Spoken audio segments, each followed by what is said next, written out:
What's up, everybody? Welcome to the Survivor Now I was going to say after show. It's a new show we're doing here, which is basically after the game. It's a working intro. You know, you guys know me. I always fumble the intros here. But we are joined today by a castaway from the last season of Survivor South Africa, Return of the Outcast.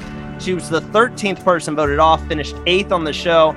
Please welcome Meryl. And still to this day, I am not going to try to announce the last name because I have a last name that no one can pronounce right. So I prefer just Randy. But Meryl, that's the first thing I have to ask you. First off, how are you doing today? And second off, how do we pronounce the last name? Because this goes back to our preview show. I was like, I got to learn how to say this name.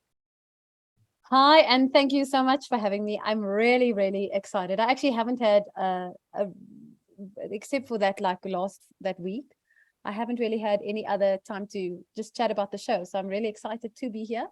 Thank you, Randy. Just Randy. And Abraham for yeah, sorry, Abraham.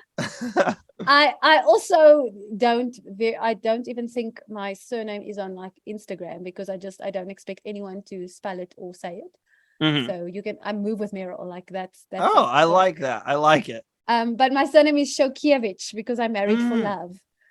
And that is the surname that I'm passing down to all three of my sons. So bless their wives one day. You said their partners one day if they choose to pick up the surname. Yes. I'm gonna try it here. I'm gonna try it one time. Szolkeiwicz. No.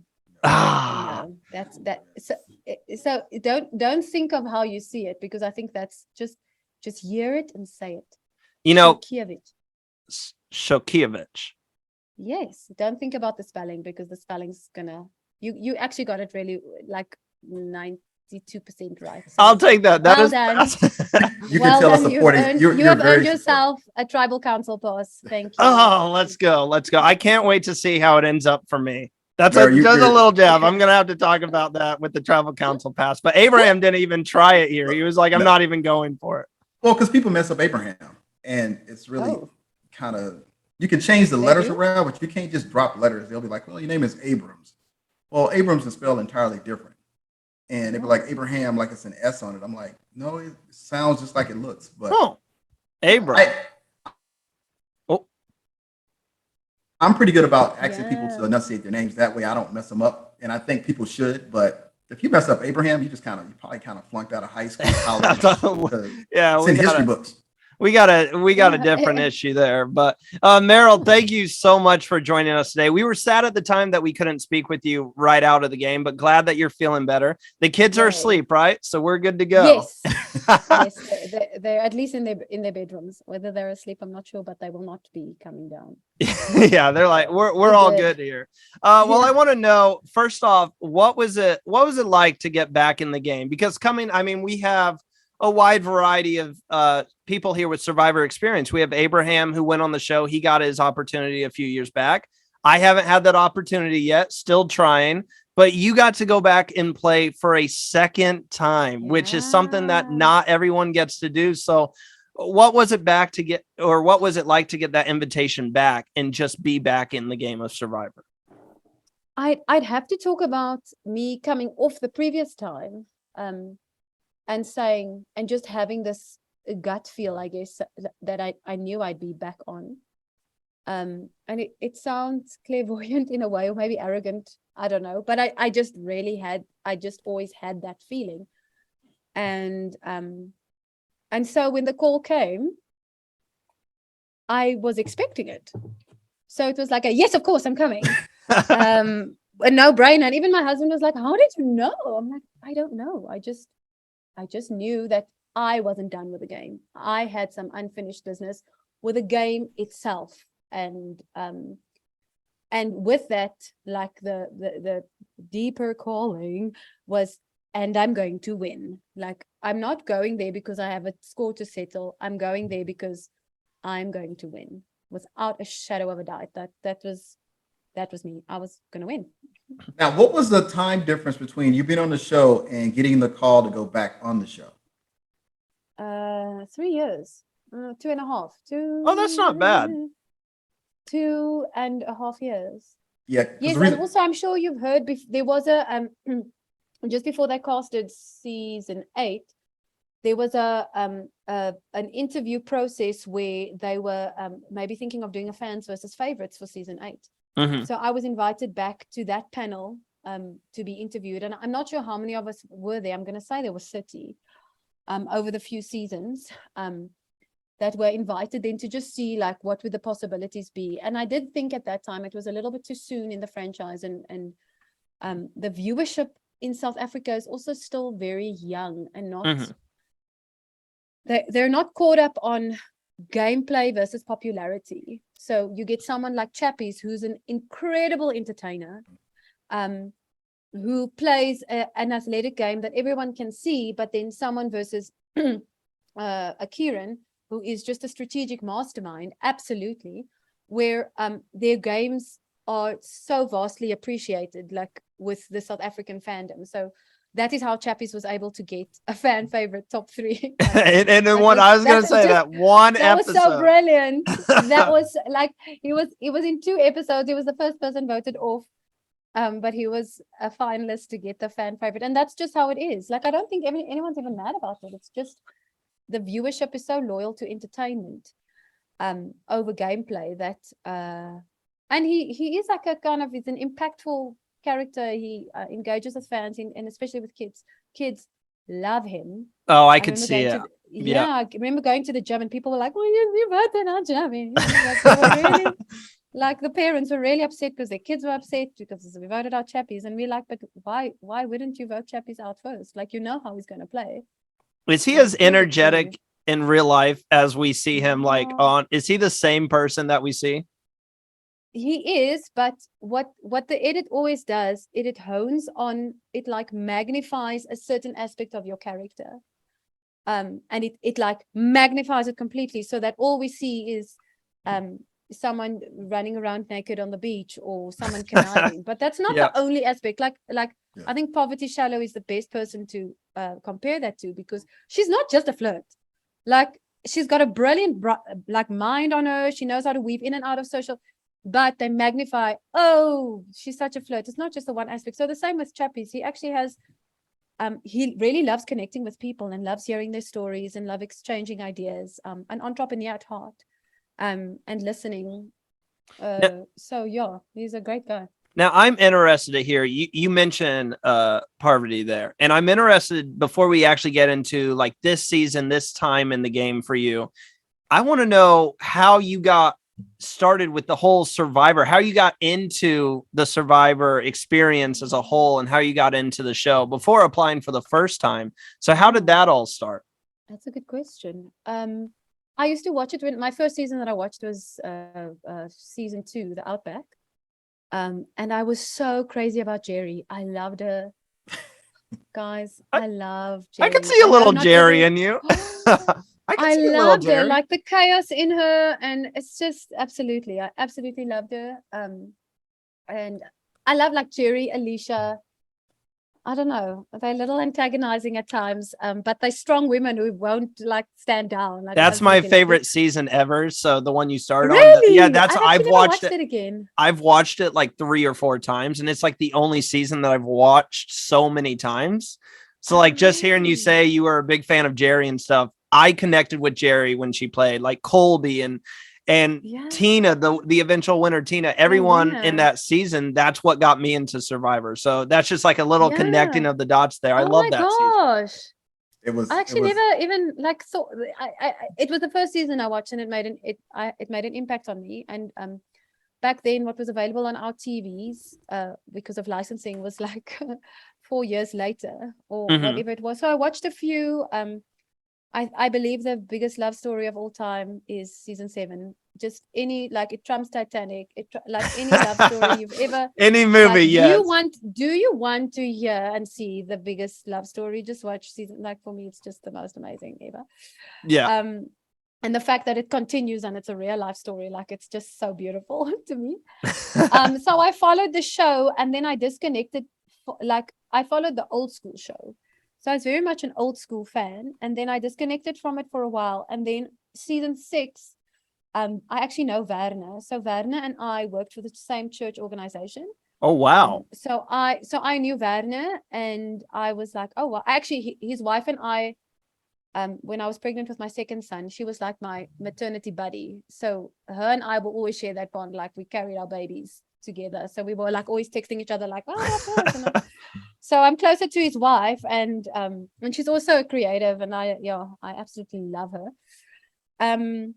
So that was my connection to the South African franchise, I guess, is seeing Werner, and then I really got invested, because knowing someone and watching a show that you really love, it kind of becomes real to you. Like, could I possibly another show? I was gonna say, did that start with you? Were you like, oh, I could kill this, or was it? Yeah, I don't know like, if you were with your husband at the time, or was he kind of like, yeah. Meryl, you could go out there and win No, this. I was like, I'm gonna kill the show, and he's like, yeah, you will. That's my girl.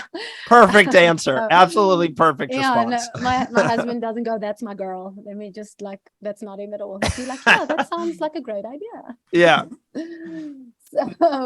So I have an acting background, Mhm. performing arts. I have a degree in performing arts. So I wrote a script, and I planned how we were going to film it, and I made sure the script explained all the reasons why.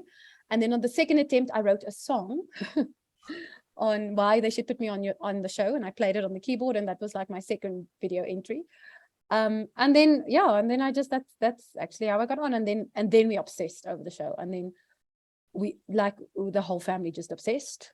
We watched season upon season, and every Thursday night in our house, whoever was here, Thursday night became Survivor night. So we all eat pizzas. The kids are allowed to drink Coca-Cola, no sugar, no caffeine version.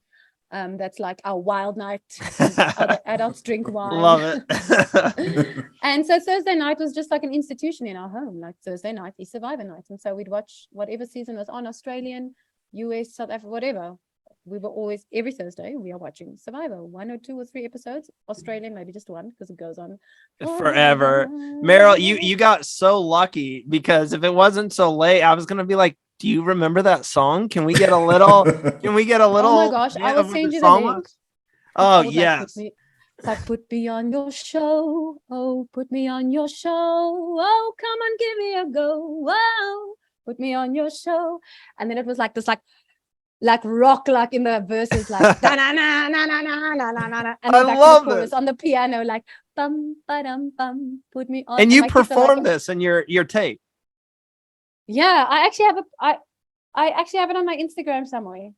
Oh my gosh. It's on my Instagram somewhere. It definitely Everyone go is. check it out. This is like, Go you check my you're officially the best singer we've ever had on the show. No one else is saying, so there's like no competition, but I always think sing, like, you can count on it. I will This is sing. a first.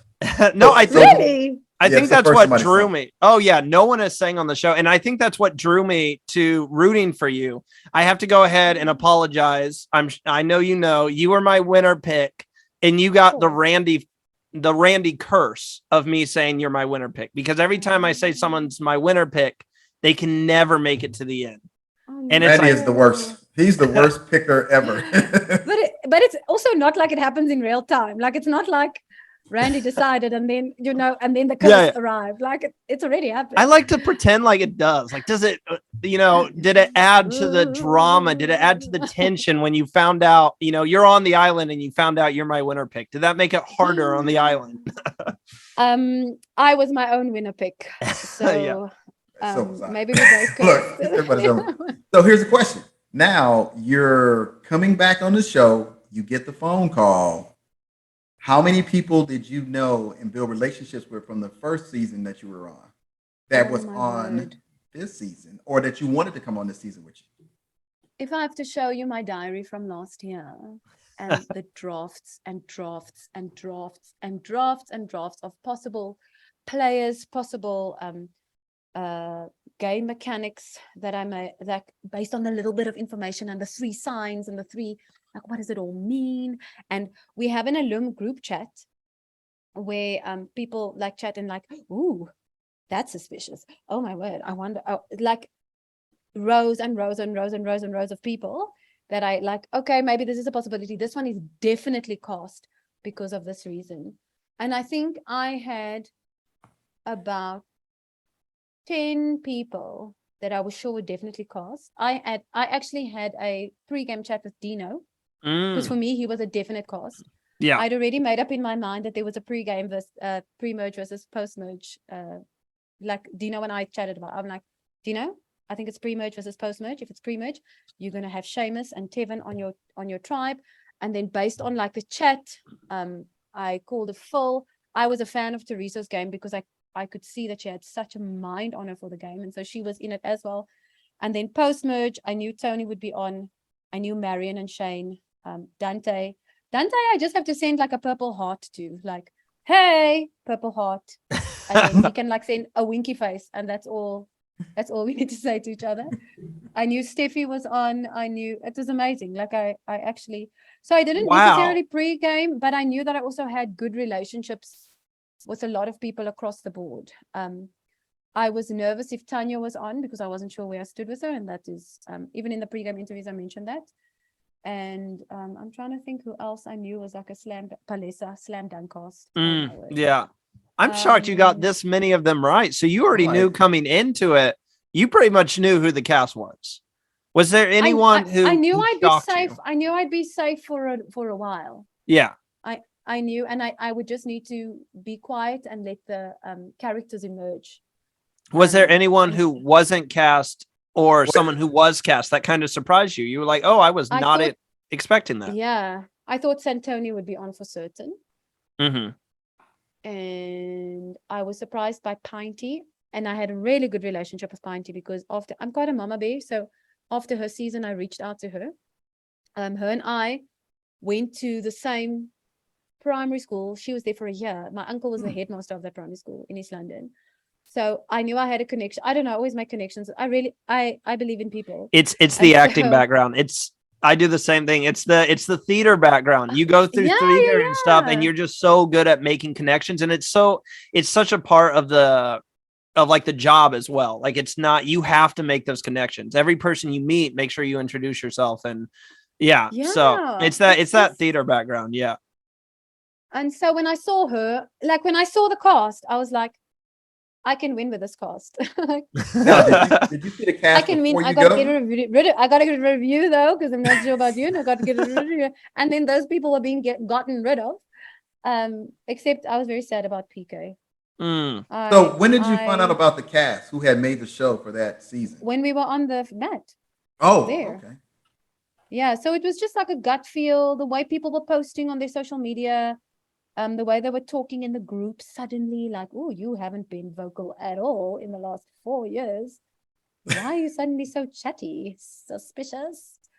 So I had like lists and lists and lists and rows and lists and scratched out. And even while we were in isolation before the game, I would like lean over and see if I could hear like someone's voice. And then I think that's where I picked up Kilani, because I heard an accent and I was like, who could it be? And the tone, the way the person was speaking was quite matter of fact, like, and then this, and then that. And I was like, oh my gosh, whose voice is this? And I was like, oh, it's Kilani. She's, yeah. So, yeah, I just kind of heard the tone, I guess. It's funny you brought up the emojis, because I'm kind of dealing with that right now. I'll reach out to some people that I know who might be on a future Survivor season, either Australia or something like that, and every time I reach out, I'm like, what have you been up to? You've seemed awfully busy lately. I just get like the emoji with the zipped lips, and I'm like, all right, yep. Yeah. It's enough. I messaged Jock as well, and I know that I've been quite close with him, so I know that he was planning to immigrate. And I just messaged him, purple power forever, or Ta'alo forever. Like the purple heart was always Ta'alo, because like I didn't realize Felix was gonna, like, most of Ta'alo was there from my first season. Yeah. And I said Ta'alo forever or something, or purple Ta'alo. And then he was like, what are you talking about? I was like, oh, you're not gonna be there? Like, what? How is this? And then he figured out what I was saying. He was like, he actually declined. And I actually used him saying that he declined as like a way in to start a conversation with other people, like, hey, do you guys know who's in? So I heard Jock declined. What have you heard? Oh, I heard so and so. Okay, great, let's go. So take that and like take that like just little message of, hey, did you hear this? And just spider web it kind of out to a whole bunch of other conversations. And then he's like, Meryl, you were the only person I told that I declined. I'm like, but you didn't tell me not to tell anyone. That's fair. You always have the game starts before you're on the island. It really does. So once you got like in the game, so you're standing on that mat, so you already had a good idea of who was going to be there with you. Who was the first person? I mean, you could even say when you guys are arriving on the boats, who is the first person that you're like, I have to talk to them. I got to form an alliance with them. Who's the first person who kind of stuck out to you? Marion. So Marion, when I watched her season, she, so within the cultural demographic landscape of South Africa, my race is the colored race, that is our name. We are the colored race. And it's generally a mixed race, but also there were Bushmen that were the indigenous people in South Africa. Okay. So colonialism like ruled and apartheid happened, and then the power shift and it became a rainbow nation, but the power then went to like the Black Africans, and there was then Black economic empowerment. So like, but the colored race has never been to this day empowered. And I was actually home this weekend because we had some family stuff, and it was so sad for me to drive through what was then the town, what is called the townships, because of the Group Areas Act, which was abolished, but the community was never empowered. So like drugs, teenage pregnancies, it's just rife in those areas.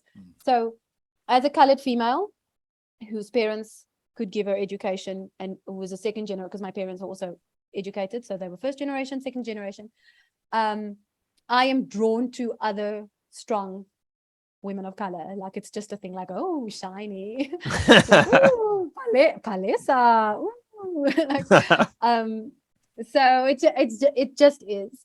And so I was such a fan of hers, the way she played in her first season, just the way her mind is geared for the game. And I wanted to be on the right side of that, because I understood what on the wrong side, ironically, meant. And that's who you wanted to make a connection with. Who did you look at and was like, man, I wish you hadn't got picked?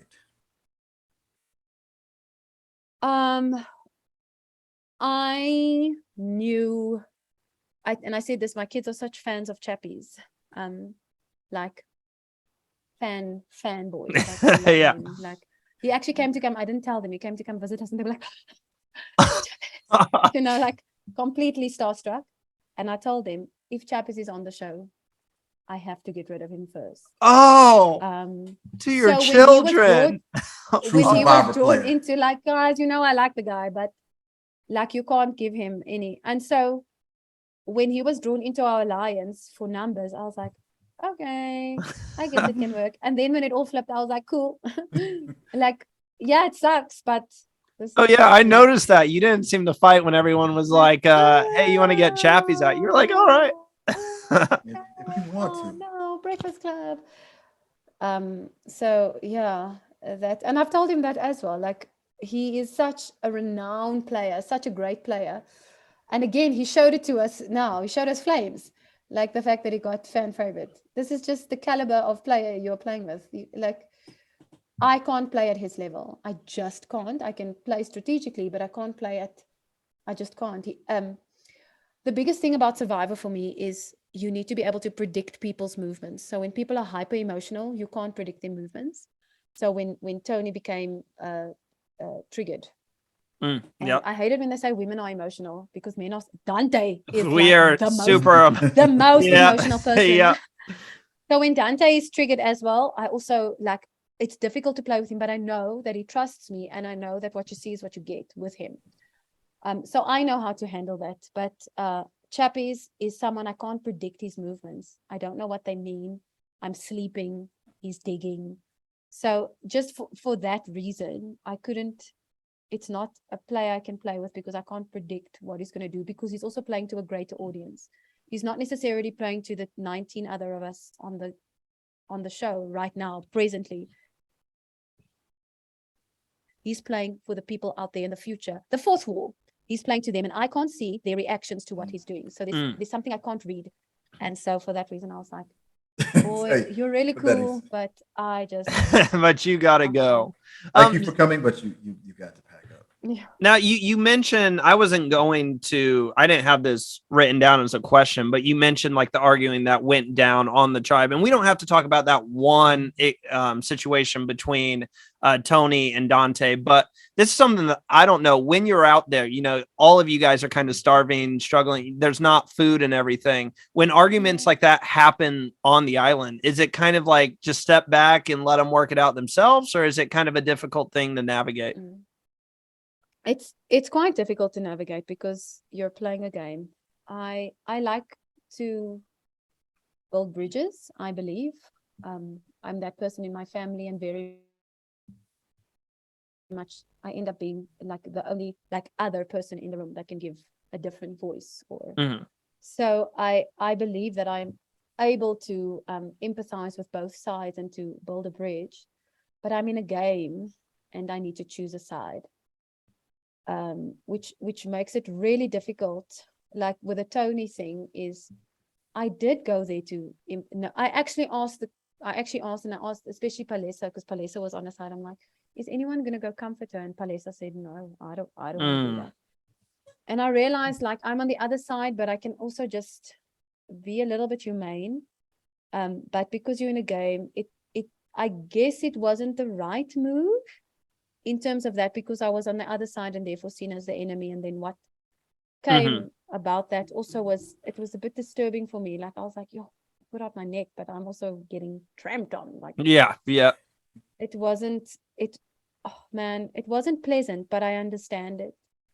And then furthermore, like I said, Dante is an emotional a person, and he's very black and white. And he's also very much like my husband, where they are able to see logical things without emotion, and I'm able to see emotional things with logic. Like so I start with emotion and then I can go steps back. They start with logic and then they go into, maybe they can be persuaded into the emotional aspect of it. So so that kind of continued in the game. And then you also have to decide, like, if someone else is taking the heat for something, you're not in the narrative, so people will ignore you for a while, which was what I was hoping. Dante and I spoke very little strategy ever. You spoke mostly with Marion, and I made sure that I wasn't talking to him, even though I knew we could trust each other. I knew that once we were seen speaking together once. Yeah, it seemed like everyone thought that you guys were kind of a pair. Like that's what kind of drew that target on your back, is because, you know, well, we don't want to go after Dante, but if we can't, well, we want to, but if we can't get Dante out, then let's go after his right hand woman here in Meryl. And I was getting the sense, I'm like, are we sure we're getting a right read on this? Because I just didn't see you as his right hand woman per se. Yeah. Well, and him and I have had this conversation many times. He's the closest person, I guess, to me. We had like a lot of soul searching that him and I had to do on Ponderosa, because he was hella mad at me. But I was just like, I can't win this game. I can only win the game if you're on my jury. I can't win it because you're unpredictable. And you say, and many times he said and did things that would like expose the alliances or expose information without discussing what he was going to do, like just like cowboy away, like it never made the edit. But I dug through Tajan's bag and I found like he had a little necklace he actually wore on the reunion. And I looked at it and I was like, this looks like an incomplete idol. It doesn't look like something that the art department would design as a full idol. But I don't know what this is, but it's something. And in the end, it was just something he brought with him. But it became quite a talk on the first Masu. And at one point, he just like started talking about it openly to whoever was sitting there. And at the time, Palesa wasn't on. And Palesa is so smart. Oh my word, she's so smart. Like, she's so smart, and her eyes don't change. Nothing changes in her face. So you can tell her information, and there's not a beat that you can read. Like, oh crap. And then I'm scared. Then I'm like, oh crap. What is she doing? She's making plans in her head because she's so smart. So they were just there's unpredictability. see about him that I couldn't play, and he was playing on his own, and he was becoming like a like puffed up, and it wasn't an alpha thing. It was more like the game was going his way, so his persona grew. And so when I had eventually the chat with him, I was trying to tell him, you need to make yourself smaller somehow. I don't know what that means to you, but you're very big, and it's causing your persona's really big, and it's kind of like play the game a little, take your gameplay and kind of reel it back a little bit. Is it kind of that situation? Yeah, but it's even around camp, like lighting the fire, or like taking the machete and chopping some wood, or it is like you do, as things go your way in the game, you gain confidence. I mean, football, like any sports players, you walk differently. So people can sense that you have a little bit more. You can't help it. It's just what you give off. But I realized that I couldn't play with him, but I didn't realize that there was this massive narrative. I didn't realize how big the narrative was against us, and I thought if I got rid of him, that the narrative would stop. Like. Funny you said you went through Tayshian's bag, because I don't know if you're keeping up with US Survivor, but that is a big talking point right now, is whether or not it's okay to go through someone's bag on the show. Yeah, I know Oz doesn't allow it. They don't? Yeah, I think it came up when they showed that. I mean, I went through Chappie's bag. I went through everyone's bags, like all the time. But you got to know it's in people's bags. Yeah, once you sign up for the game. Yeah, all love and fair. That's what I'm thinking, because some people are like, it's like ethically wrong. I'm like, it's not like you can't steal anything, but like you're going to do it. Yeah. If he was at the airport, yes, ethically wrong. But if you're in the game of Survivor, it's a part of the show. It's a part of the gameplay. Exactly. And if you have something, then make sure you're hiding it properly, or like Marianne was so clever with her diplomatic immunity, because she split it up. Man, Marianne is always thinking of how to get people on her side, like just always, even if it's not necessary. She's always thinking how she can insulate herself, and it was phenomenal. So she's always telling tiny little lies continuously, like, so she gets it. She finds it with Steffi and her form, obviously, the bond, which I didn't know about. Then she tells Dante, then she tells me, but she tells that was before the full package, right? They're kind of no, that was when the full package was when the full package was established, like on day one, when the boys started the shelter. We were just like, hey ladies, let's do an alliance. I think we only named it on like day 4. After Abraham's next question, that's where I was going to go, is because I loved the full package alliance. I absolutely loved it. Abraham, did you have something real quick though? No, I was going to ask, when was their alliance formed? And on day 1.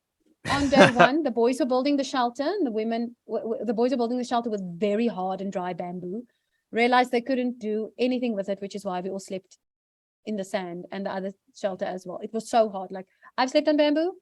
That was like, it was horrible to sleep on. Fossilized bamboo is not comfortable. Yeah, and I mean, this is Africa. Like, where are we gonna find bamboo? Like they had to import the stuff.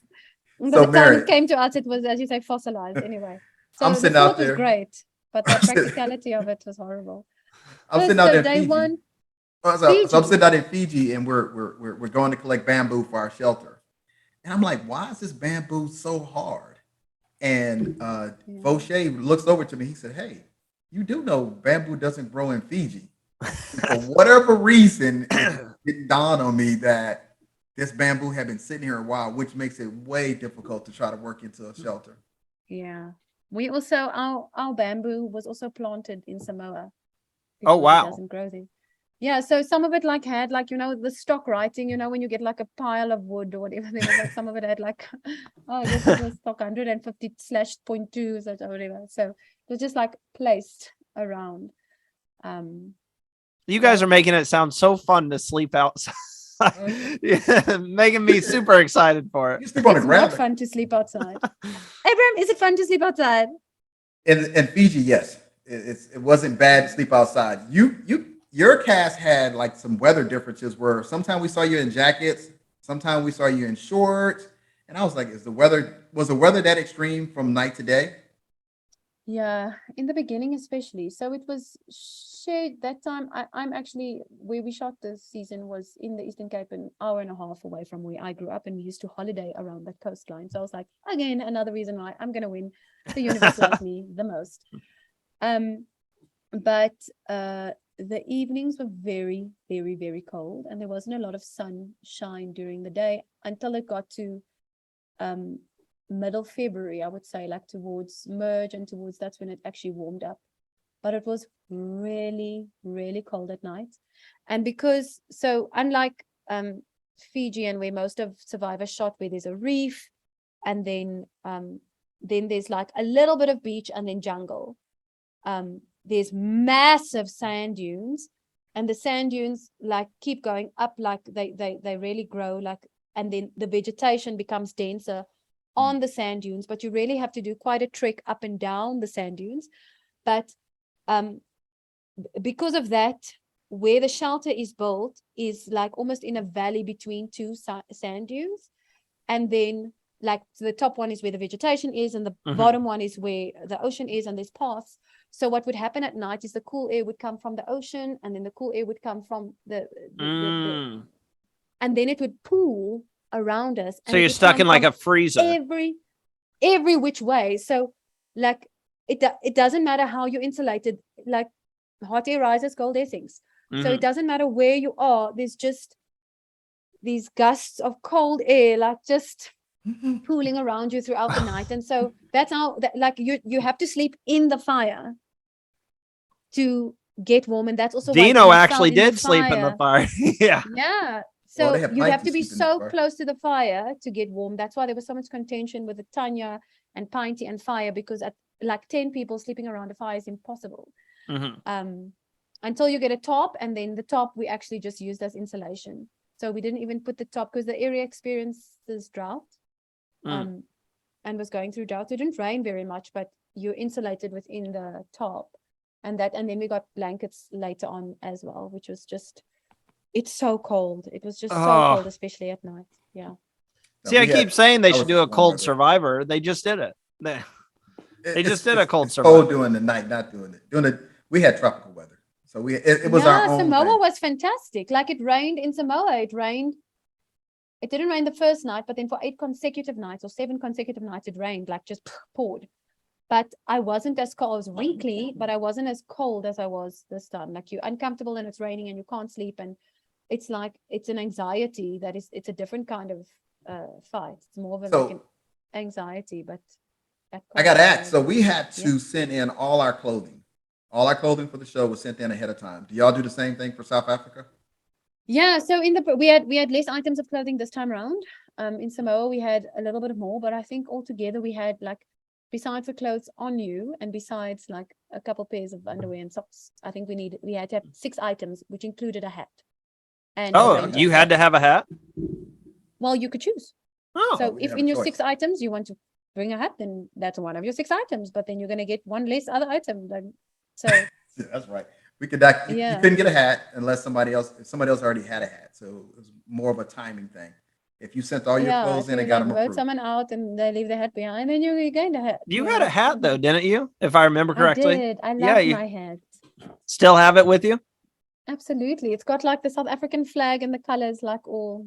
That's right. I'm like, I remember a hat. Yeah. I love the hat. I want to loop back around to kind of the point we kind of teased a little bit a couple minutes ago, and that was the full package alliance. So myself personally, I'm not usually a fan of when in the game an alliance forms based off gender. So like all male alliances or all female alliances. But this was one that, and Abe can attest to this, I was so behind it. Like the moment I saw it, I was like, the way you guys described it, the way you were like, okay, you're the strategic one, you're the physical one, you're the social one. I was like, okay, I like this. Like these 3 girls are going to tear this competition up.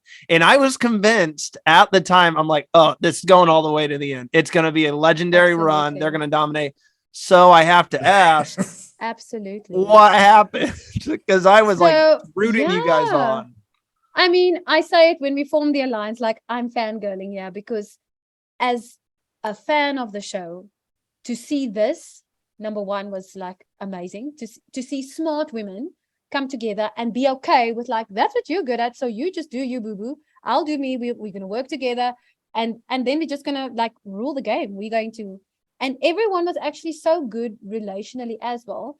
And everyone was good strategically as well. So there were times where we would bounce things off each other, and it just worked really well.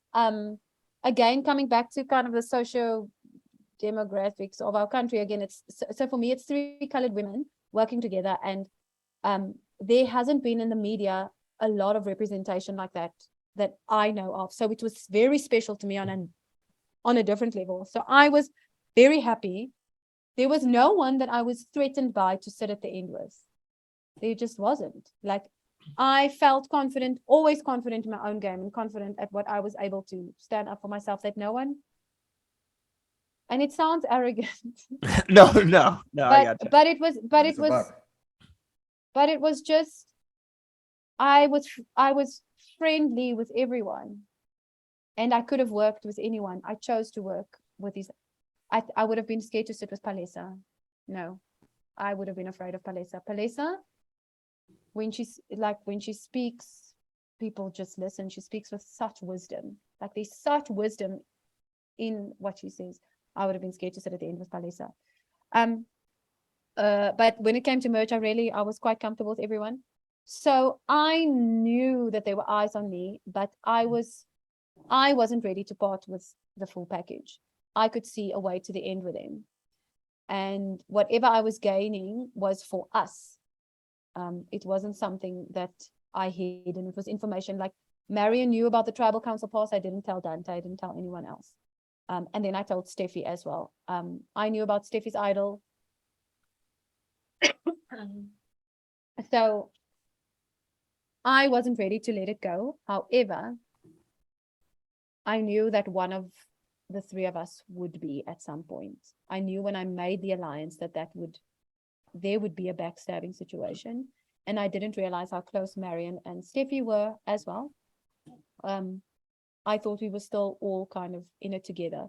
So initially, when Felix comes to me and he's like, they're coming after you. And I go, who, Marion? It was Marion. And he goes, no, Steffi. Because it made sense to me that Marion would make the first move, that Steffi would want it, but Marion would make the first move strategically. And then he presented this plan. And I don't know. I knew that I couldn't go back and save it. If everyone had decided against me, I just kind of knew I couldn't go back and save it. And I also believed that I had made really good relationships with Dino, Felix, and Philip, because I was trying to play with I knew Felix from, let me talk about Felix again. But I'd been playing with Dino, and especially because Dino and I pre-gamed. I was going to say, you already have that connection with Dino. Yeah, so I thought I had a connection with Dino. But I mean, our pre-gaming conversation didn't mean as much to him as it did to me, because like, I'm about storytelling and about people's journeys. And so, which is what frustrated Dante about the whole thing as well. When we're on the sand dune and I say, oh, I don't want to get rid of Dino. He's such a nice guy. That's not actually the story. I don't want to get rid of Dino because I also made a promise to him saying, if I can, I would get you to. That's what it kind of seemed like at the time, is the 3 of you were like, when Dino was kind of on the chopping block, they painted that picture of like the 3 of you were like, oh, we feel bad for Dino. We don't want to get rid of Dino because, emotionally and stuff like that. So that's interesting you say that. Yeah. No, it really. It wasn't emotions. It was my word, my logic, and my belief in people. Like, really, like, it wasn't Meryl's emotional on the sand here. Like, what? But it's fine. Like, that's a story. Like, people, it's not sexy to say that they pre-game. And it was, we spoke about it. It came up in final. Everyone spoke about it. It wasn't something we hid. Well, it wasn't something that Dino hid. Let me say that. I never came out. He was like, we pre-game. Yeah, I could see Dino talking about that to everyone. Why are you telling people Dino? You're spoiling my game. Now, you had amassed a lot of different things along the way. To the point where you even gave Tasia something. Yeah, but it was like. And I understood the move. I was like, great move, because it really kind of helped Tasia to be more in line with you. yeah, it served me in so many ways. Like later on I realized, oh snap, I took an advantage and I turned it into an idol basically. Or like I saved myself. Um and I had so many other plans. I was in a really, really bad spot. Emotionally, mentally, in a really, really bad spot. And I had to balance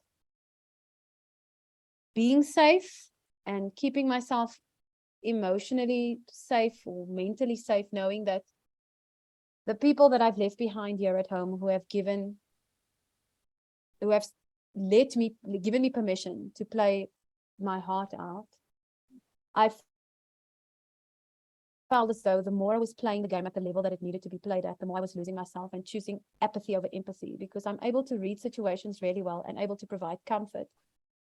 But now I have to choose against that and use what I see as gameplay and to benefit myself, I guess. And it just, like the Dante vote, even the Palesa vote was so unbelievably difficult for me, because this is a woman who and I'm so sad they didn't even pick up when I said Palesa is like the sun and we are all sunflowers. And when she speaks, like our heads move towards like everything she says, especially on Yonta 2.0, she just like bloomed. She was incredible. And at that vote, I knew that it was her or me. And so I'm very sad about voting her off, because I needed her again to be on my jury for me to win. Like she was someone I earmarked. If I'm going to win this game, there's a few people that need to be on my jury because they're going to give me the money. I need to get those people to merge because they're going to give me the money. And she was one of those people. So it was very sad to lose her. Dante was very sad to lose. And then Steffi and all the girls, like my alliance betrayed me. I felt really ostracized. It was really difficult. It was very tough to watch. In my opinion, one of the saddest moments of the season is watching Marion and you on the island at that certain point where it was like she didn't want to look at you and stuff like that. And that was tough because we saw, I mean, I'm just going by what we saw on the edit. So if something differs, please tell us. But what it looked like to us is you guys had this incredible friendship that was formed through the full package. And then I think this is, if I remember correctly, post Steffi vote. And then, she was sitting at the fire. You're sitting there trying to talk to her and she just like full out ignoring. And it was like literally heartbreaking. I was like, oh my gosh, like the comforting that we saw from you to your fellow castaways, then just to kind of be put on the outs. It was hard to watch.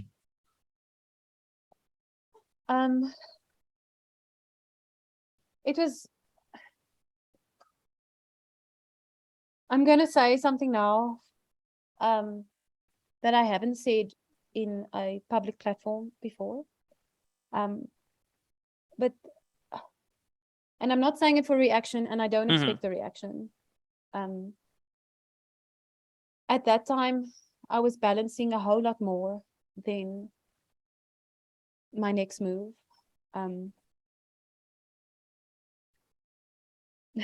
Well, you're good. You're good. Yeah. I'll just take this opportunity to say real quick. We actually got a member of the Survivor community because I posted out, if you have any questions for Meryl, leave it behind and everything. We had someone on Facebook literally say, and I'll get to her question later. She wanted me to tell you, this is from Arbor. Your energy gives me life, and she was crushed when you got voted out, is the term she used. And I think that's why a lot of people were drawn to you in the game, is because of your positive attitude and just kind of the human nature. Because a lot of times in the game, we get, we can lose sight. I can't speak from experience, but I know speaking with Abraham and the other interviews, you can get so into the game that you do stuff that afterwards you look at and you regret. But from what we saw, there was still a human nature to you in the comforting fashion and stuff. So I wanted to get that out. Just so you know that a lot of people, they loved watching you in the game and the positive nature that you had towards others. I mean, you're the way you played and the way you carried yourself, you were the nicest, deadliest threat in the game of Survivor. Yeah. And you just made the game. I was like, Meryl got some massive moves she got to make. But then you were so attractive as I wanted to root for you the whole time. He's like, and then as a viewer, we see what's coming. You as a player, you don't see it coming. So it's not like, no, that's not, she's a snake in the grass. But who you was actually gave what you were doing just so much more credibility to the game of Survivor. And to be there, like, I'm rooting for Meryl because she is playing the best game, but she's playing it as herself. You didn't change who you were to play the game, and you were winning the game. Even when and the scene where you had to go get you could all go eat. Everybody could go eat. Yes. And you jumped into the cake and you found the clue in the cake. And it's just like you went in, you said, hey, what would I hide this at? You went in the cake, but you had so much fun doing it. And a lot of people now tell them, I said, look, when you go on the series, or when you go on Survivor, you never know if you're ever going to go back. So have a blast. You can't worry about what you can't control, but you can have fun in everything that happens. And even when we saw you out there, it was cold and other people needed help, you were always there for them. And you don't always get that in the cast. You get what you think is going to be like that. But once you take away food, once you take away the environment steps in and we start reflecting on home, you kind of get the true persons and you be like, oh, that's who you really are like. But you were consistent all the way through. When you said food, the first thing that came to mind was that reward challenge that I believe you won. Correct me if I'm wrong. And you got to pick people to go with you, and you got to this area. There was a nice picnic set up, and it was okay. You guys can enjoy this food. I think it was Chinese takeout, if I remember correctly. And you guys can enjoy this food, or you can take a bag of rice back to the tribe. And if I remember correctly, you were one of the first people that said, I mean, I'm up for whatever you guys want to do, but I know what we should do. And that was take the rice back to the tribe. And that was just thinking about the other, your other tribe members. Yeah, it was the blankets. Yes. Because it was so cold. That's right. Yeah. At night. It was just unbearably it was unbearably cold. The thing with Marion was really difficult because it felt so much more than the game. It felt cultural even to me. Mm-hmm. And I understood it for what it was. However, when one person, if we're in an alliance and one person is seemingly doing better than the others, like it was for us, it wasn't for, and even the way I played it. And so the tribal council pass, I always knew that there was a better way to play it. I just have to figure it out. There's a better way to play it than just getting me one more night in the game, because tomorrow I'm fighting again. And I'm fighting until 6 because all advantages end at 6. I'm fighting until 6. And then if I don't have any relational component, I'm dead in the water. I have to win every single. You have 2 more tribals, right? After the one where you ended up playing. That was at 8. Yeah. So that was at 8. I have 2 more tribals and essentially 1.5 immunities with a 50-50 coin. Mm-hmm. That wouldn't, even if I played all my advantages, it's not enough to get me to the end. I need to have enough of a relationship with the people around me to get me there. So I don't want to fight for one more chance in the game. I want to fight for me to get to the end and maybe win a couple of immunities on the way, but don't bank on that because that's something unpredictable. So me putting all the eggs in the only basket that was afforded to me, I don't regret that at all. I think if I knew that they were coming against me, I would have put all my eggs in another. I was never going to play that tribal council pass for myself. It doesn't serve my long game. Really? Okay. I would have never done. No. Well, to me, it'd be like what you did with Tajan. Yeah. So I've actually, so I would have actually, Kilani was the key. I would have gone to Kilani. And even Shane was the key because Shane had said a lot. I could have flipped Shane, or I could have not flipped him, but presented another, because there's a difference between like manipulation and suggesting possibly this is a better plan for all of us. I mean, if you guys want to get me later, that's cool. Like, but right now, like, to ensure Tajan, and that's what I said to him, to ensure that you are longer in the game, we have to work together. And the same thing with Kilani. Kilani's resume needed moves. So if she flips now, that's a move on her resume. Shane needed moves. So there was a way, if I knew that those guys weren't actually with me, I believe that there's a way I could have twisted it and worked with the other four, because Marion was definitely not with me, and she had been to Outpost, and I was unsure if she had something. So if I send Marion home, who is already immune, who no one can vote for, and she possibly is the only other person that has an advantage, now she can't use it, so she's gone, and now the vote is left now to 4-3, which on whichever side I put my eggs in, which basket. And that is a better chance of survival at the next few rounds, because I knew I still had the 50-50 coin, which no one else knew about. So for me, it was a better chance of longevity in the game than me just going home and missing tribal and not actually knowing what happened at tribal. So it was an open risk, but it would have been a risk that paid off a lot. So here's a question, because it was talked about all through your season. Well, we don't want a GOAT to win this season. I hate it when people say, I really don't like, you'll never hear me call anyone a GOAT. Like, was it more just something to throw people off and say, if I use this is going to keep somebody from voting somebody out, or help to vote someone up?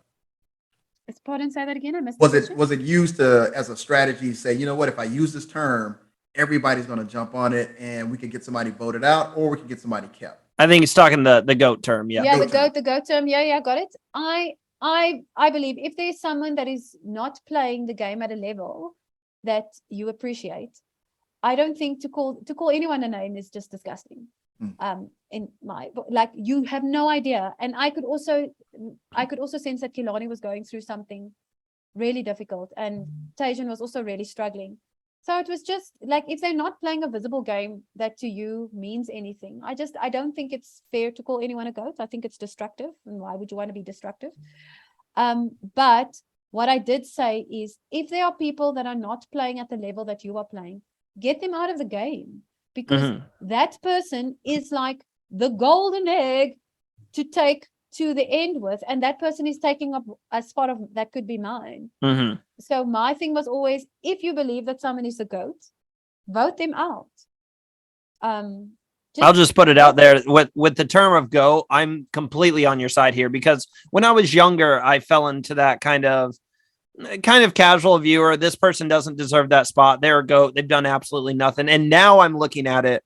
If you make it to the end in Survivor, you deserve to be in the end. Like, whether you were making a ton of moves or not, you're talking a social game. I could go on the game and do absolutely no cutthroat moves or add nothing to my resume. But if I'm still annoying enough and, pissing people off enough and stuff to get eliminated, then, I obviously don't deserve to be at the end at that moment. But if you make it to the final 2 or the final 3, you've done something right, because people have kept you around long enough to be in that position. Well, here's my other pick.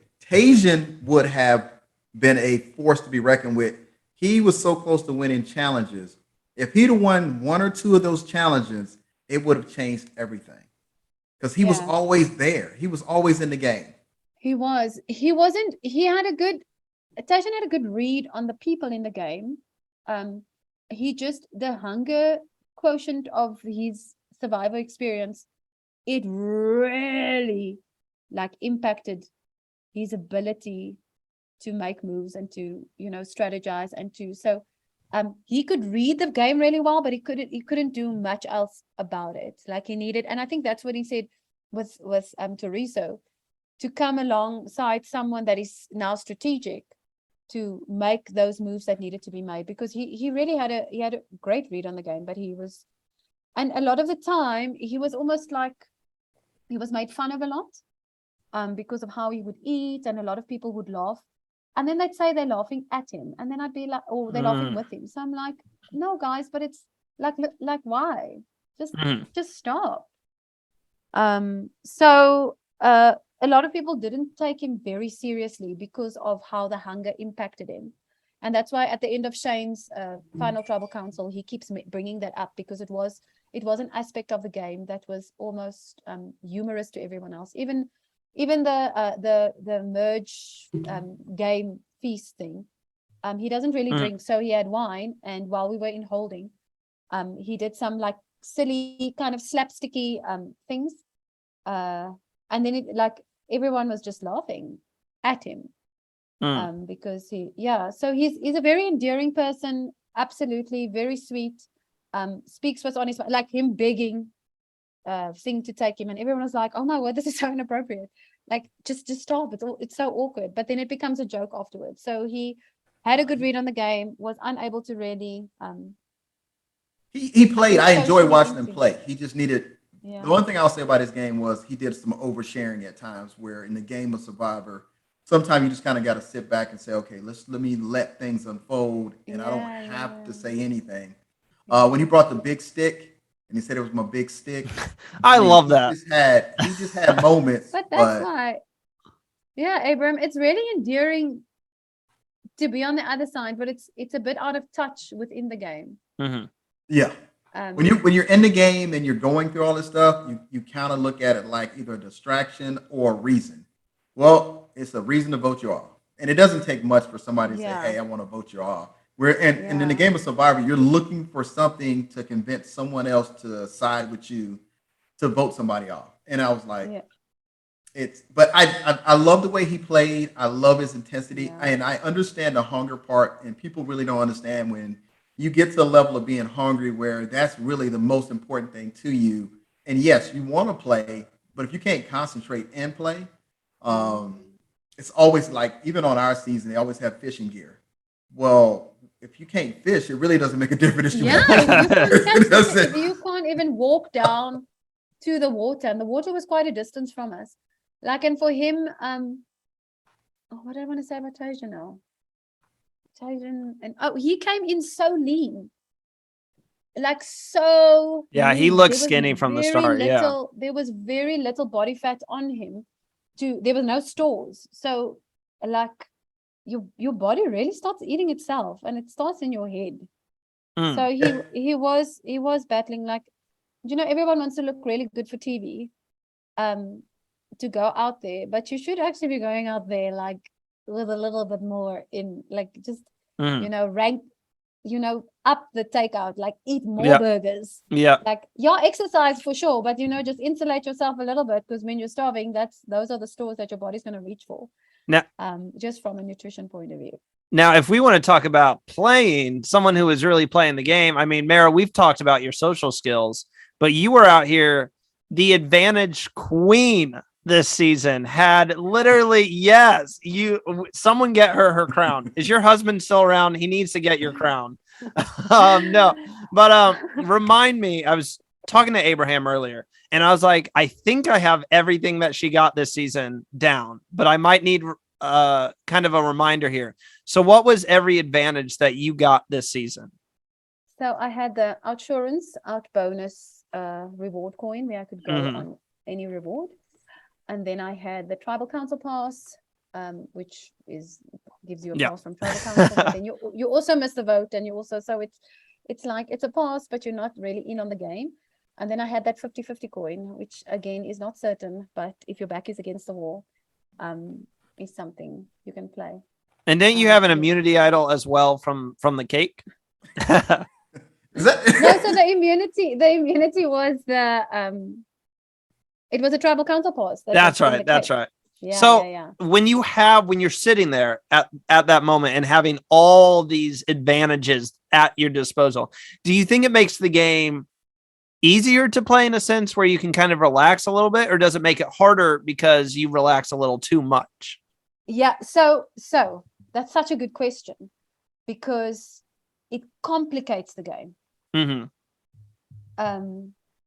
And what I learned on my first season, because I got an idol on my first season, is an advantage can burn a hole in your pocket if you are not good at reading the room. And I just made sure that I was good at reading the room. So when I needed to play it, that I would play it the right way. Because that's what happens is you get this thing and then you read the room incorrectly, which happened to me, but I'll also explain to you why I read the room incorrectly. But then you are able to use it effectively and in a way that builds bridges rather than just like a Kelly Wentworth who just saves herself, right? It's something that you can use, like especially the advantages. It's not just an idol, it's something that you can use in a game move in a way. So but the first time I played, it burnt a hole in my pocket. When you're not sure, and that's the thing also, like I was on the right side of every single vote. I made sure I was. I made sure I was have every single. You were killing it. I hope you know that you were killing the game. I know it because that was how I was able to just read. And even like I don't know, I just was able to read everything. And that's why me at the end, it just spoke to my emotional degradation. I really wanted out. I wasn't feeling safe. And I remember I'm a religious and a spiritual person, and I remember praying and just being like, God, I cannot play this game like this. So I need to get out. And that's also the relief that I feel when I do get voted out, is I'm just like, oh my word. Did you see it coming? Like, how confident were you in that moment of being like, because that's an interesting point you add, that you're like, you were kind of at that point in the game, it was kind of how everyone was playing it was kind of like, I need out of this. So were you super confident that you were going to be safe that night? The plan was going to work, or was it more of like, hey, let's just do this. If it works, great. If not, I'm cool as well. What was the emotion going through you at that time? I think it didn't matter on what side of it landed, because either way, I felt like I was losing. I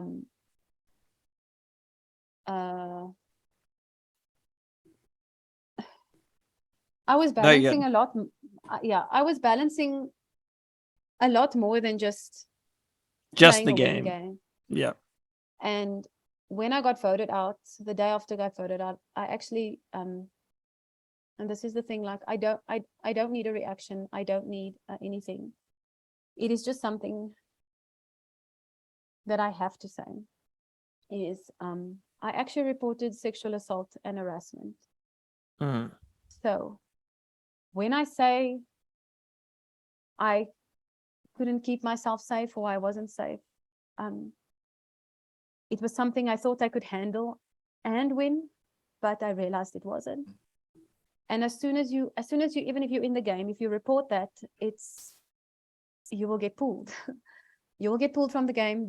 The perpetrator will get pulled from the game, and it just destroys the whole game. And as a fan, and as someone that is seeing how hard everyone is playing, it was also something that it never occurred to me. I just thought I could handle it, and then I realized I couldn't. And even while I reported it at the jury villa, and I was recorded twice by the highest members of production.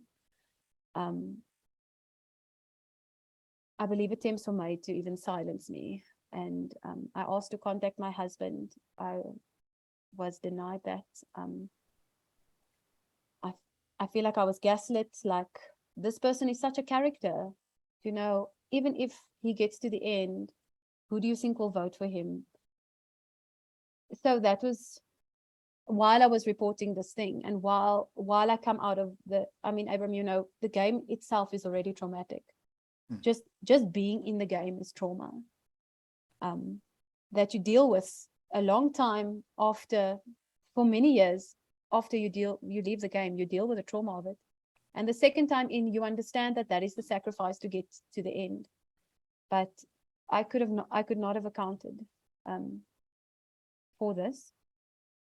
And Even when he was voted out, he wasn't even questioned. He was just put on the jury villa. I've since reported it again because there was no news from production again. I reported it again, and then I even had to get an advocate. I had to get legal advice, and not legal. I hired a lawyer. I hired an advocate, and just for production to take me seriously, and also to understand what the implications were of reporting something, and that it's a criminal act. So currently it is under investigation, but I don't even think I'll see that report. I haven't had the opportunity to speak out on it, and I chose not to because I saw what happened in season 39. I don't want to be painted as this victim, especially after I was playing a boss game and after I was reading everything correctly until the point that I couldn't because I was being harassed and assaulted, and I wanted out. So that 50-50 coin means so much to me because I didn't need to take a chance on my safety. I don't need to do that in my real life because I do everything to keep myself safe, always. And I still have it, and I'm so proud of it because I got out. And also, like, I wanted to respect the players and to respect production and to respect because everyone played their heart out. And I remember even leaving the show thinking, this is, for me as a fan, this is going to be my top 5 favorite seasons of all time. It was a little bit advantage heavy, but damn, the gameplay was out of this world. It was so unpredictable. You never knew who was going home. There were so many blindsides, and like, I didn't, because something like this, it completely it eclipses everything. It becomes the banner in which the whole. So this is really the first time. Well, first off, I mean, I want to say thanks for sharing. And I know after season 39, that can't be an easy thing to share. And first off, I just want to say, outside the game and everything, I'm sorry. I'm super sorry. I couldn't even imagine having to go through that. You know, like you said, battling the expectations that come with the show, and especially with how, you know, popular this season was from what we heard.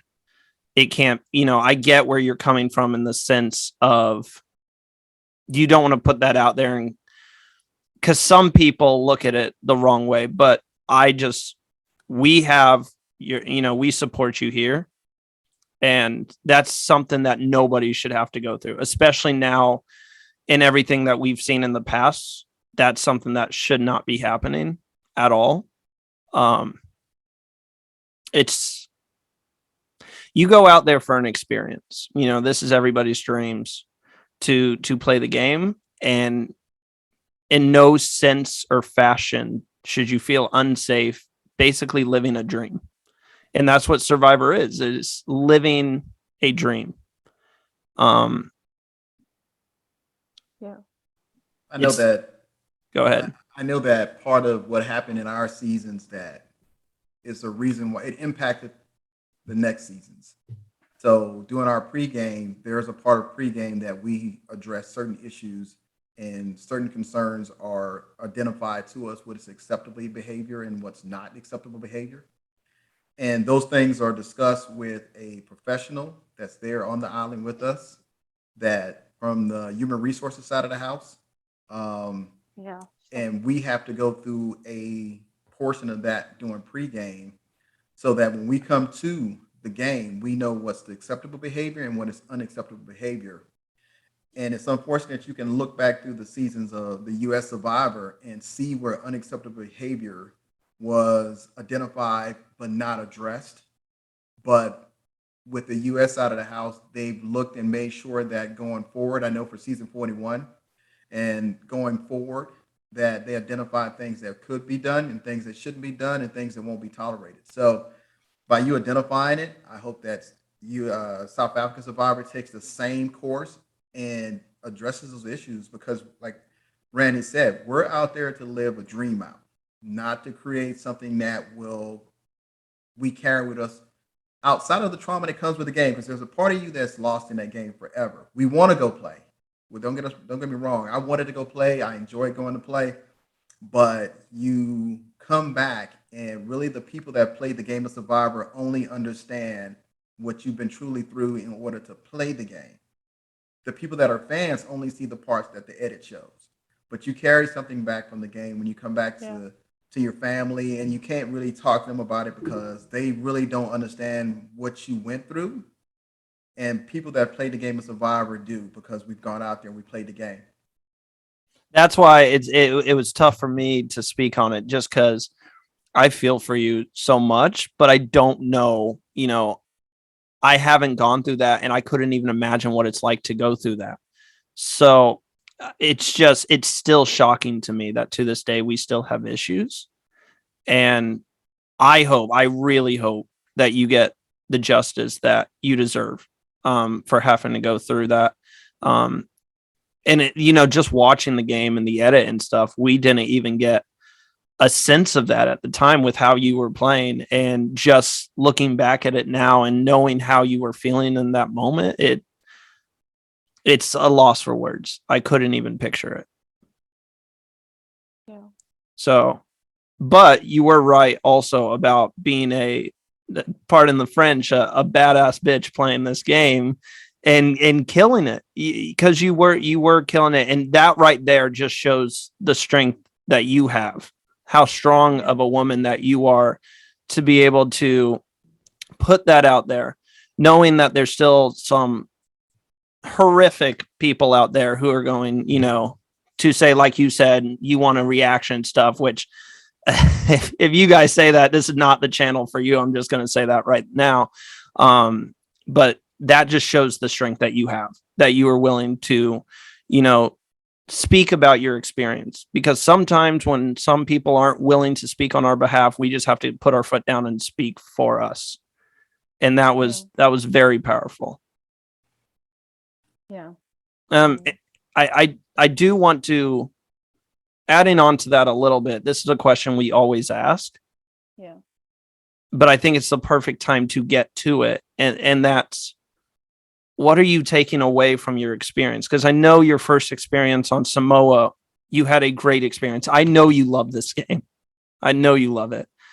So as a whole, what are you taking away from your Survivor experience? And has this kind of ruined Survivor for you in a way?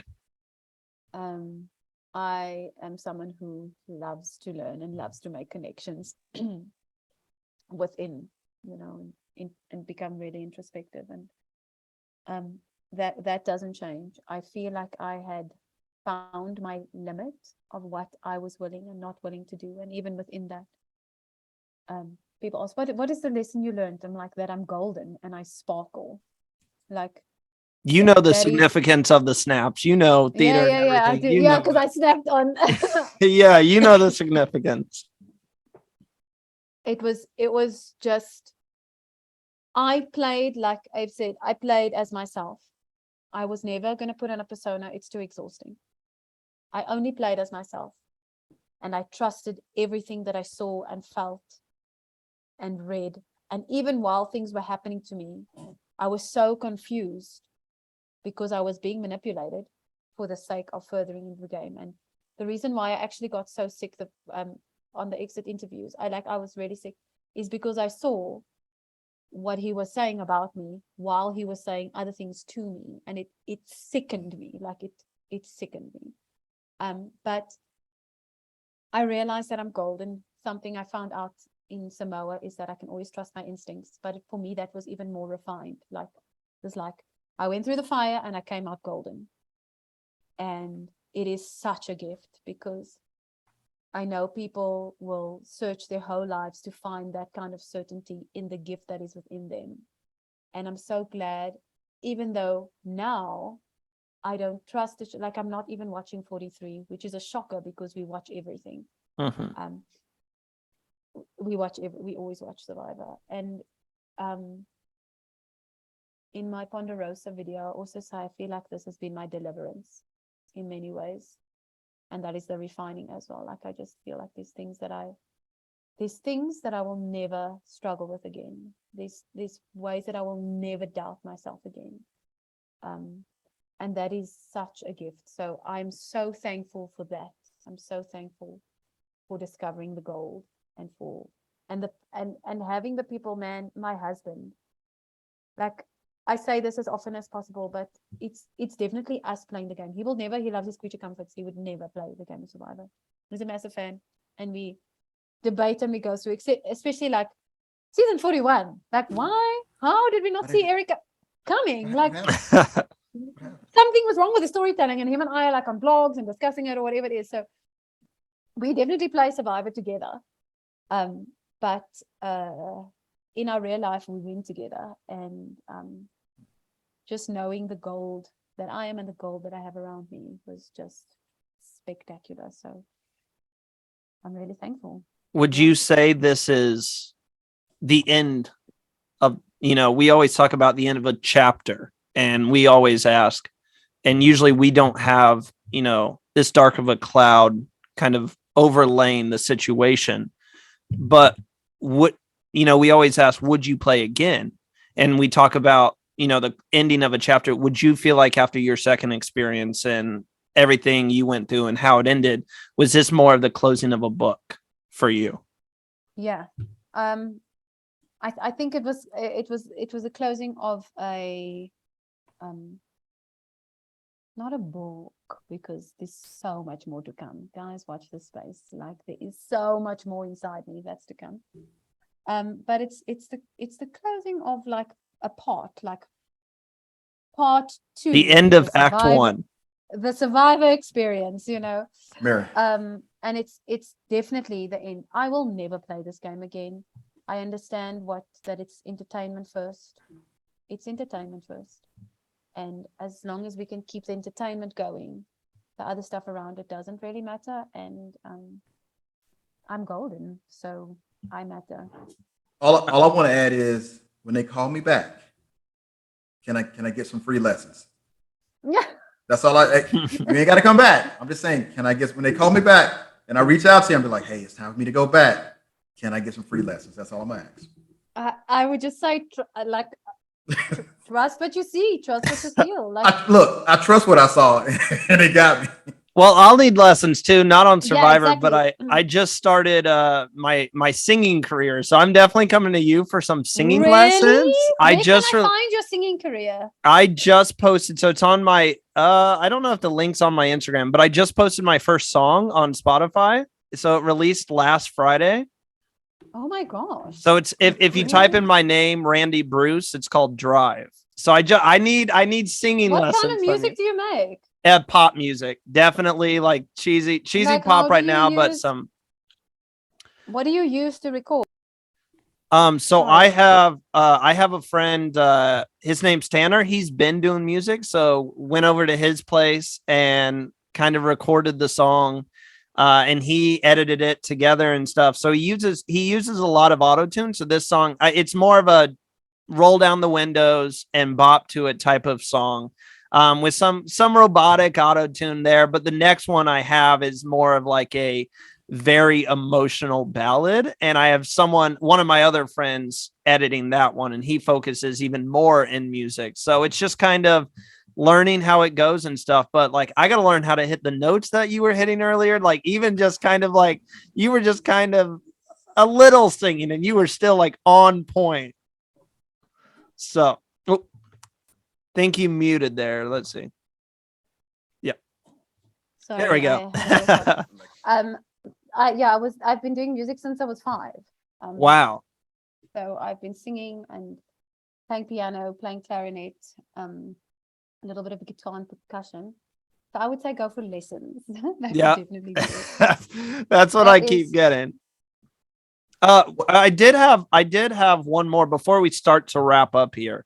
We had a question from a fan, and they should have got this a little earlier, but I felt like at the time of what we were speaking about, I needed to kind of get those last few questions that we had in. But Arbor, the same person who said earlier that she loves your energy, it gives her life and everything, she also wants to know, what do you think was the biggest mistake you made during the game? And if you could go back, what would you change? I can definitely answer that. When we got, I'm also looking for a Randy Bruce, but there's another Randy Bruce that makes music. Here, while you're answering that, I'll send the link over. Yes, please. There's someone that has been making music since like 2008. Yeah, that is that is not me. I just released it. So that's Carmen in the Vineyard, House Afire, Time Weary Traveler. Does Is it that sound you, Randy? right? That's not me. It's Randy Bruce. It's a different Randy Bruce. That's because Randy has a different last name too. I do too. I shortened it. I didn't go with Move with Randy, but I did. I shortened my name too. I actually have on Instagram. I don't update it very often, but I have another thing called Music. Meryl makes music. But I don't. Yeah. While Randy's looking at that, see it. I wanted to thank you on the history lesson of your culture that you gave early on in this conversation. Oh my gosh. Thank you so much. Historically, we're familiar with South Africa and what it means to Americans that are in America, and the historical connection between how slavery was happening and moving people and everything else. But to give the definitions of the different cultures and some of how we're all facing the same challenges of communities that have not thrived. They may have changed what the title of those communities are, but they haven't thrived or been given opportunities to thrive. And thank you for giving us that, because we're not familiar with what actually goes on day to day in South Africa.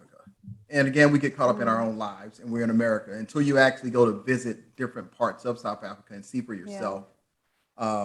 And what was interesting, in the early 90s, South Africa was definitely present on a lot of our shows to point and give us understanding of what's going on in South Africa and some of the unfortunate things that happen to the culture, the people. But we look at, I don't know how y'all look at the movie that's coming back out, Wakanda, and how it's brought to the forefront of how African nations can thrive and how it looks to be successful in those environments. And it's there. It's not, a movie didn't bring it there. It's already there. Oh my word! I just have to decide how far down this rabbit hole I want to come. I want to go because the problem perception is reality, right? So the perception that Black cultures or cultures of biracial, interracial people of color like haven't thrived is not correct. There just hasn't been representation in the media about the stories. Like you have the Woman King now with Viola Davis. I was about to say, I think we're getting that because I saw the Woman King and oh my gosh, it is an amazing. Oh, we could talk about Viola Davis all day. You will love it. I promise you. It is incredible. Sorry. Anime. We could talk about it all day, but the problem is the answer. So the answer and the problem is the same thing. There hasn't been storytelling or representation in the media. Therefore, we need to be telling more stories of our own. So that is definitely happening now, especially because like culturally in South Africa and culturally and where the money lies and where and what is entertainment, like we have so many cultures. And we have 11 official languages. 11. I was going to say that language real quick. We're not a big country. A quick question. You guys kept using a certain language on the show a few times where we would get Afrikaans. Okay. That's what we didn't know what type of language it was. We talked about it a few times on the show. Wonder what language they're speaking right now. So it's Afrikaans, and it comes from the colonialists, the Dutch coming into South Africa, and then there's like a lot of stories about the origin, that it was originally the Bushmen that were trying to speak to the Dutch, and they formed it almost, it's very close to Dutch. So it's got almost like a Dutch dialect. Sorry. No, you're good. So it's very much like a Dutch dialect, but it is I don't want to give a long history lesson, but it is especially spoken by white South Africans, and then by some of the brown colored people it is spoken as well, but not that much by Black South Africans, especially Black South Africans around the coast, more inland. You'll find Black South Africans that speak it, and then the brown, like it's complex. But it's was that really the only other? Was that the only other language you guys were using, or was there a bunch more? No. So if you see, Pinty, Toriso, and Felix are from the Eastern Cape, and in the Eastern Cape and in in the Western Cape, they speak Xhosa, and I also know Xhosa because I'm from the Eastern Cape. Okay. So that is the kind of the people from that area speak Xhosa, and the language that's spoken the most in South Africa is also like a cousin to Xhosa. It's the Nguni languages. So you get Xhosa, Ndebele, and Zulu, and those are 3 of the 11 official languages, and they like cousin languages because they use the clicks. Yeah. So those at who's tribal council when who's voted out? Someone is voted out at Yontao 2.0, and Pinty turns to Felix and they exchange something, and they speak in Xhosa. But it's a very, there's not many people that speak that language, but the most even the producers are Afrikaans. That's the language they speak. So, but actually the most spoken language in our country is actually Zulu. Well, that's what I was wondering too. I was wondering because you guys kept going kind of in and out of English and then to other languages and stuff. Does the show have anything like, do they want you speaking for the most part in English, or do they not really care? Because you said the most popular language, what you said, Zulu? Or the most used language? Yeah. So in season 8, there's a part where Toriso and what's his name? Tyson. I don't know where Tyson is from, but Tyson definitely speaks to Zulu and Teresa speaks Xhosa, but those language you can communicate. There's very little differences. And there's a time where they're speaking to each other, and then she's speaking about Warda, but they know that no one can understand them. So she says the cook or whatever. So that there's a little part, but it's not, it's actually quite complicated because within the class structure of our country, and where the money lies in the country, a lot of Afrikaans people would be in those, like you'd be speaking Afrikaans in some parts of the country, not everywhere. Yeah.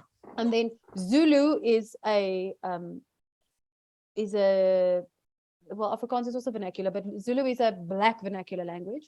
And Xhosa and Sepedi and Sesotho, they are black vernacular languages. And there's not a lot of Black people that would necessarily enter Survivor because it's at the sea and you're struggling. Like it's really layered. But you wouldn't necessarily get a lot of those kind of languages coming through on a show like Survivor, but you would get it coming through on a show like Temptation Island or Big Brother, or where it's maybe a little bit less to do with the ocean where you can drown and die, and a little bit more with like you can drink some beer, or where there's a little bit more comfort. You'd find, because like Afrikaans people go to the beach or to the Voltuin. What is a Voltuin? Oh my word, now that's in Afrikaans. To the nature reserve, to the wildlife reserve, like for holidays.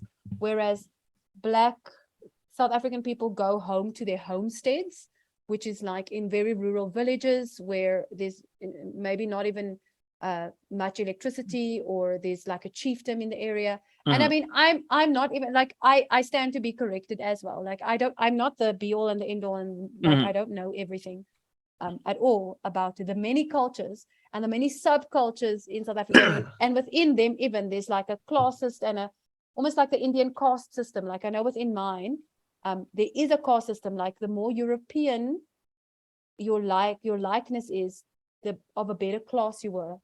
And that's how it was for us growing up, because the more you look European, the better your privilege will be. So like wearing braids in my hair was something that my mom used to do because I used to swim. But I would need to straighten my hair. So I wouldn't wear my hair curly. I would wear it like low, like straightened and European looking, because that would be more acceptable in our culture than to wear my hair curly and unkept. And that's something that there's similarities then in the Black American culture, because within the for me, I see similarities because a lot of our brown culture has been erased because somewhere a slave owner slept with someone he shouldn't have, or the bush. Do you know, there's something, someone did something they shouldn't have, and out came brown people. Yes, there were indigenous brown people as well, who were the Khoi and the Sand Bushmen, who were actually the original indigenous people in our country, the Xhosa came from the north, the darker people came from the north, and the Europeans came from Cape Town or from the Cape where they colonized, and then they moved up from the, sorry for this history. Actually, I'm not sorry for this history. Anyway. Yes, don't be sorry. Yeah, I love it. So there is this brown culture that has a sense of displacement. And I was down in the Eastern Cape because we had to lay uncle's ashes to rest I'm in so the sorry. farm where we grew up. And thank you. And then while another uncle also passed away. So these kind of conversations came up because my grandfather was a very dark man, but my grandmother's father was Netherlands, Dutch. So there we know for certain that there was a white man in our family, but there's no talk of the very dark woman there was in our family. Like there's just no history. It's just no one knows. So the capturing of history is similar. Like for instance, like I'm dark. You're my mother's complexion, but I didn't know and realize that the reason why my mom's that complexion is because her mother's grandparents were my mother's father was white and her mother was black. And I was like, when that happen? And then on the opposite side, it was because of Native American. My grandfather was Native American. So we have that mixture of the color, but we kind of, and I'm listening to you and I'm kind of like, okay, what is she? It took me a minute to follow how you describe people. So you would be in ours, you would be a mixed child because you were married, your skin complexion would identify somewhere close. And then if your eyes were blue, we would say that you're probably Creole because you came from somewhere where there were French that came in and changed the culture. And your history is based off of Africa. Our history is based off of a trade system where multiculturals came into one location, and you had Indians, you had Europeans, you had Germans, and it all just kind of mixed up. But we all still see us in that I'm light skinned, you're dark skinned. We see that. It's so complex because I'm absolutely, and I think there's actually a lot more things that bring us together than that pull us apart, but it would require us to admit to that just generally around the world, like that we don't have to, we can gain understanding through things that are within our own cultures instead of like divisions. But it comes back to Survivor even, is that we can work together, but in Survivor only one person wins. But in life it doesn't have to be like that. We can take our differences and we can win together. Your win is my win. But with culture, like I'm married to to what looks like a white man. He is Caucasian, but he's from Poland and he has a very dark communist history. He was born in Poland. I mean, we joked around his birth, like when his mother was pregnant with him. Like we joked around that, but there's a lot of history that we don't understand the anguish of, like what communism was. And I have a very close Russian Ukrainian friend actually. So anyway, it's a hot topic at the moment even. Yeah. And a lot of that stuff was so say tabula, like it was so taboo to even speak on it that they can't even speak on it.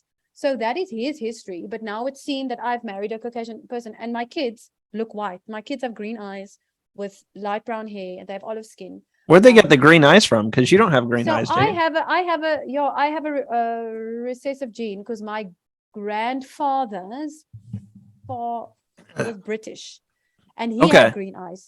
Oh, so okay. there is like you say, Abe, there over here there was also a massive mix of cultures because the Indian and the Malays also came in from the Cape. And so a lot of people in the Cape have dark skin but blue eyes or green eyes because there was or they have like really dark skin but they have very soft hair. And that is the Indian side coming, like it's, and green eyes. So there's a lot of complexities, but what I'm saying is a lot of history was lost and there's a lot of displacement because of it. I know, and you said you played the first time in Samoa. And I've had the fortune to be in the military and lived around the world. So from Japan to Guam to Germany. Oh, wow.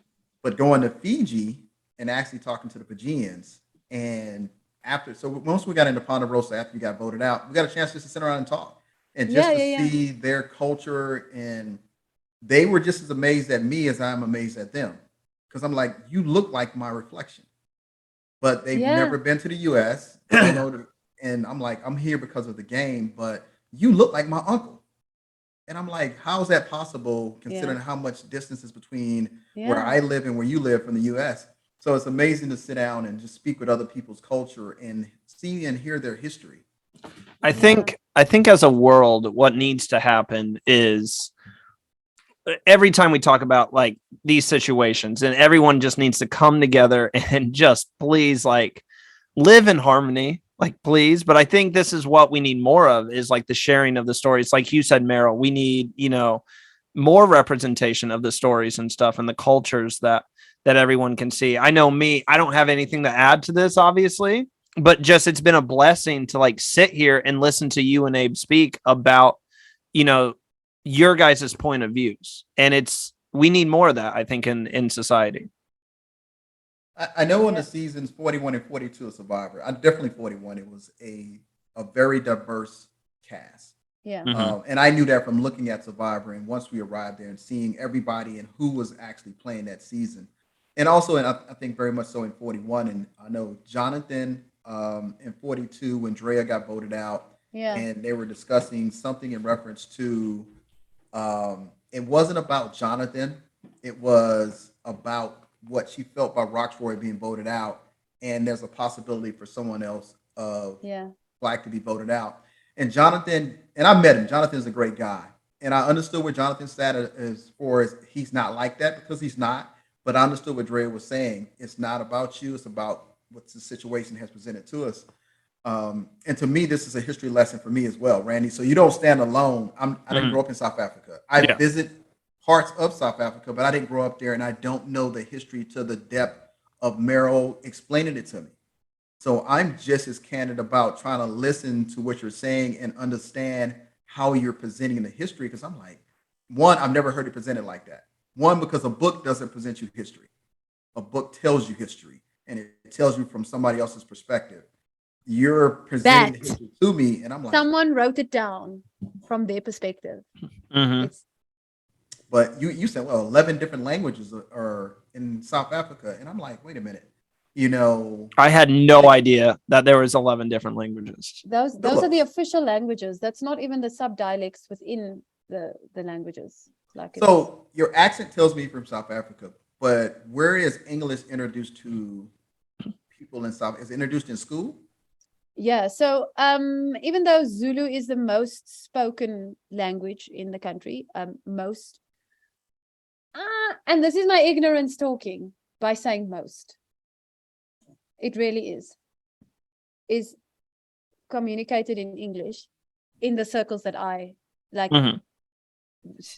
But in the area where I live now, it's not the area. The town that I live was a coastal town on the Eastern Cape, and most of the coastal towns in the Eastern Cape speak English.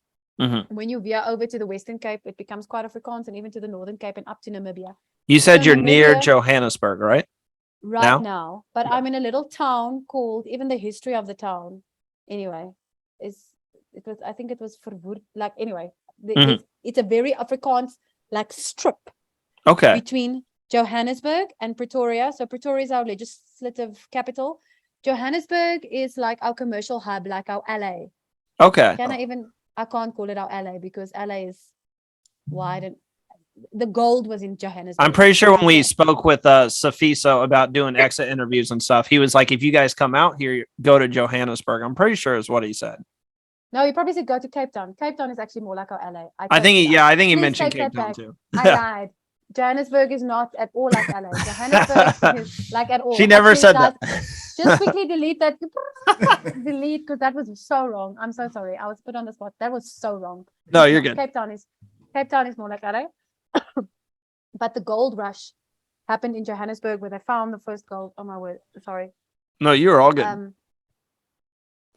See, you brought a backup drink. You're more prepared than I am because I ran out of my water and I don't have a backup drink. So now I'm like, I'm tough. I have a snack here, but I think it's because one of the kids left it here. Honestly. So Johannesburg, then Pretoria is our legislative capital, where our White House is a brown house. So it's like the Union buildings and it's brown. Mm-hmm. So our brown house is there. And then there's another. We actually have 3 capitals. We have a judicial capital. we have a parliament. Parliament is in Cape Town. The brown house, the Union buildings, Parliament, is in Pretoria, and then between Pretoria and Johannesburg. So Johannesburg is a lot more cosmopolitan, mix of cultures, blend, lots of acceptance. There's a vibe there. There's a lot of money is made in that little place. But between that is a little strip called Centurion, where I live, which is very Afrikaans. I'm gonna cough. Oh my God. I know it's like it's right here in your throat. Yeah, no, I feel that. You should have saw me before the episode. I'll just say it is I had this long hair. I'm still getting used to. I've never had long hair in my life. And before the episode started, it kind of cuts through my mic, and I kept having this like one strand of hair just get in my mouth. And so like right before we went on the air, I was literally like trying to not like stick my hand in my mouth and pulled out. But no, you are completely good. I know if you want to stay after the recording here, I'll go ahead and say that this has been such a great time. And I honestly mean that. Just the insight that you gave us, both the tough situation and just the history of South African culture. And that's something that, usually when we come on the show, it's just Survivor, but we don't want it to be just Survivor. Like we want to, Survivor is so much bigger than that. I say it all the time that casual fans, it's all about the show. And that's all they pay attention to is, what we see on the show, what characters, not personas, what characters are painted by the editing room. And so much more than that. There's so much, that's why, I'm blessed. Abraham, you know this. I say this all the time. I'm blessed to be doing this. And I don't do this to try to make money. I don't care how many viewers I get. It's just a blessing to come on and be able to speak to people and like hear about their experiences. And the fact that we've been able to open this up just past the United States is even better. Getting different viewpoints from Australia covering that, and now South African covering their Survivor as well, and getting to meet their culture it's a blessing. It's an absolute blessing. Abraham, before we end the recording part, do you have anything else you want to say? Hey, Meryl, he's the most humblest young man I've ever met. No. He does not. When I played on the show, I'm living out my dream, and I get this call, and you get inundated with people reaching out to you. And he reached out to me and said, "Hey, we'd like to do an interview." I was like, I'm not used to doing interviews. I will do it with you. And I don't know if he was doing it on your phone at that time, but it was really low key. And he reached out again and said, "Hey, would you like to do a podcast with me?" And I was like, "Okay, well, I'll try this podcast thing out." That to where we're at now, where we're interviewing you and having the opportunity to speak on so many different other things, is because of the work he puts in behind the scenes. When he reached out to Australian Survivor and spoke with the counterparts to CBS, when he reached out to South Africa Survivor, and all he said was, "Hey, we're going to do Survivor South Africa Return of the Outcast." I was like, "Great, count me in." And I show up, but he's really the work behind all of this. And to get an opportunity to speak with you personally does no justice to seeing you on a screen. No justice. This is absolutely the best, to be able to talk to a person and find out, are they like what I see? And you are much more than what we saw in your season. Just the person that you are, and the history lesson that you gave me today. Thank you.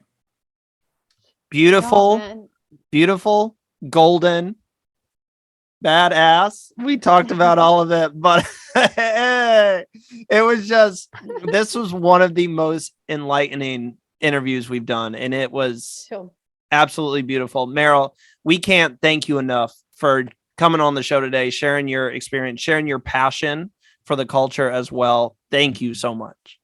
Yeah, man. And thank you, guys. I think there's not a lot of podcasts where we get the insights from a true fan, a player it's really, really beautiful to get those kinds of insights, because you also know what questions to ask. And being on the show, you ask different questions to what you see on the edit. So you guys have a really good thing going here. Thank you so much for having me. Like, thank you so much for listening to all my stories. And I'm also happy to know there's another theater person that's like, don't need to sound arrogant here, but I'm badass. But thank you guys for listening. You guys can check out Meryl. Meryl, where's the best place for them to check you out on social media and your music even? Yeah, so I'm at Move with Meryl, and then I have a little smaller page called Meryl Makes Music, and I haven't posted something on there in like 5 months, I think. Meryl Makes Music, where I sometimes share my like little things that I play for, or just play, you know, when I'm inspired, or when I've set the camera up enough, or when the kids are actually quiet in the house. And then I have another music project, which was inspired a little by Israel Houghton and Maverick City, if you heard of them. So it's a collective of cultures, like I explained, like the cultures in our country, just writing music for South Africans over like the Christmas time. So it was a project I started last year, which I'm very, very proud of. That one's called Mzansi Collective. Mzansi is like a slang word for South Africa. Can you send us the link to that so I could put it in the description? Yeah. And we recorded. It's actually such a cool story, guys. You see, now I'm telling another story. I love this. So it was just like, I just had this idea, I guess, of like, I played in church bands for about 15 years, and I grew up with music. I grew up classically trained in music, but also knowing that, like in the game, I'm able to kind of pivot around the room and see what people's strengths are and bring it together.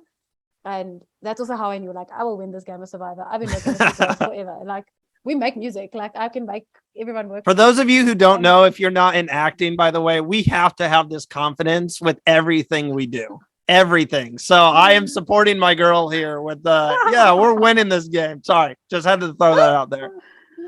Oh my word. I'm actually I'm actually like the biggest person that serves. So if you were ever to come and visit me, I would like make sure like your bed is great and you're eating the food that you want to, and like it's very actually don't tempt us, because Abraham and I have literally been talking about going. Oh, we have a guest room.